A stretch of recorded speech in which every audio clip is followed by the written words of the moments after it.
Good morning, America. This is the Cats Roundtable, and this is John Katzmatidis. And it's Sunday morning, and the government has shut down. What's going to happen now? One of the most knowledgeable guys I know, the former Speaker of the House, calling in on Sunday morning, Newt Gingrich. Good morning, Mr. Speaker. How are you? I'm doing great, John, and it's always great to talk with you and have a chance to talk about what's going on. Well, it's nice of you to call in all the way from Paris. And what's going on in Washington? What do you hear about they broke up last night. The majority leader was upset. Everybody was upset. What do you hear? Well, I think, first of all, that the Republicans actually feel that Senator Schumer has made a major mistake. You'll notice they're describing it as the Schumer shutdown, which works just in terms of language. And even the New York Times headline was Democrats shut down government. This is not what the Democrats hoped for. And I think that President Trump has played this pretty well. He stayed in Washington. He met privately with Schumer for one last effort. And I think the big mistake they made, and I had some real role in shutting the government down in '95, fighting over a balanced budget, and fighting over welfare reform. So I've been through this. But in 1995, we had passed appropriations for the FBI, for the Border Patrol, for the Defense Department. So we really had narrowed down what the fight was over to the Department of the Interior and a couple of other agencies.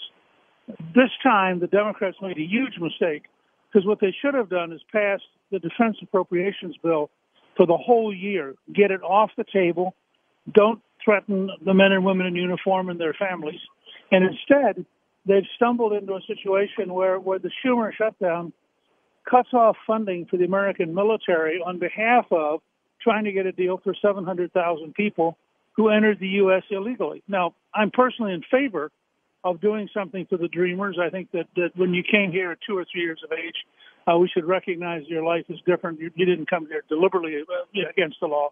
But I'm totally opposed to holding up as hostage the families and the men and women in uniform who are risking their lives to protect this country. And I think every hour that goes by, the pressure on the Democrats is going to build. Well, why would they put 700,000 so-called Dreamers? And I agree with you. I'm in favor of giving them a break, and it wasn't their fault.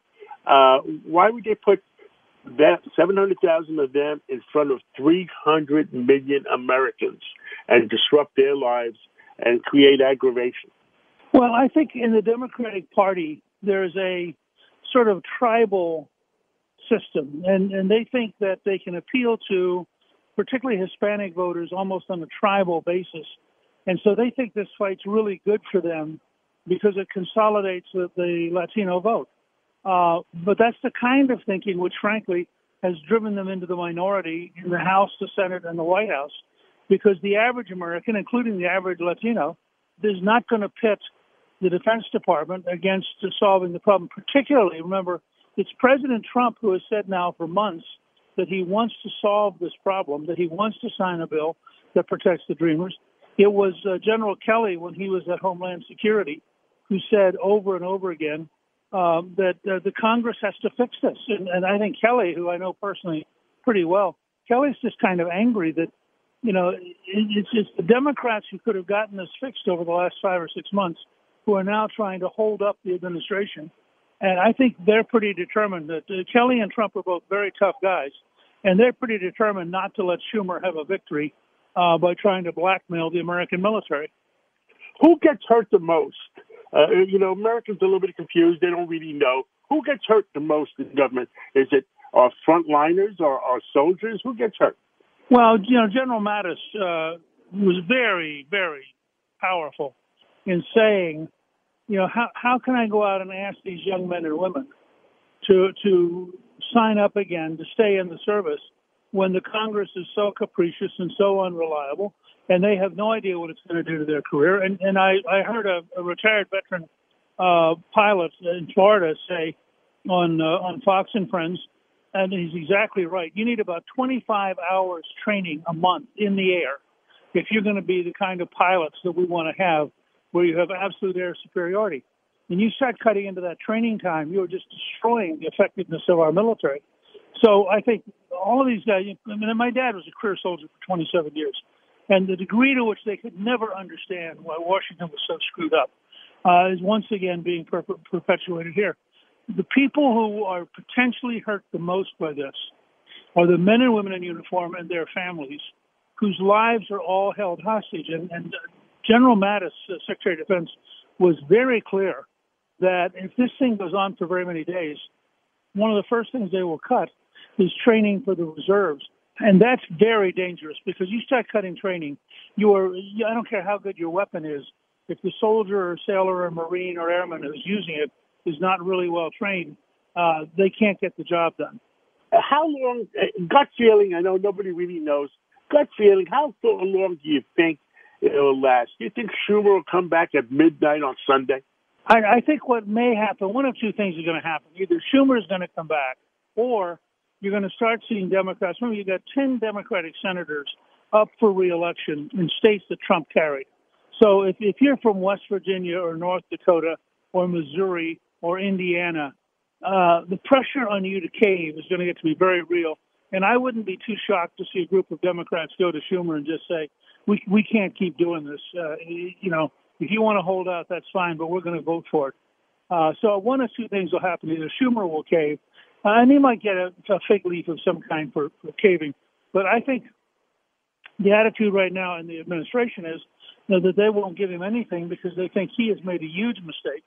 When even the New York Times, the Washington Post says that it is the Democrats closing government, and when the term the Schumer shutdown begins to catch on, you don't have any sense of people who are inclined to back off. And I think the Republicans and the president think they're winning. Do you think they'll do a temporary moving forward, or do you think we've reached the level where everybody says, no, we've got to do a permanent one or else? No, well, I think McConnell, the Senate Republican leader, has already made clear that he is willing to offer an amendment to just have a 10-day continuation so they can keep talking. Now, I don't know what that gets them because they might end up back in the same place. But I also think that Speaker Ryan thinks that he passed a pretty compelling bill in the House, and I don't think he's very inclined to back off. So obviously they'll end up doing what the president wants because they're on the same team. But I think that you could see, this weekend, Senator McConnell offer an amendment that would keep the government open for the next 10 or 12 days while they're talking.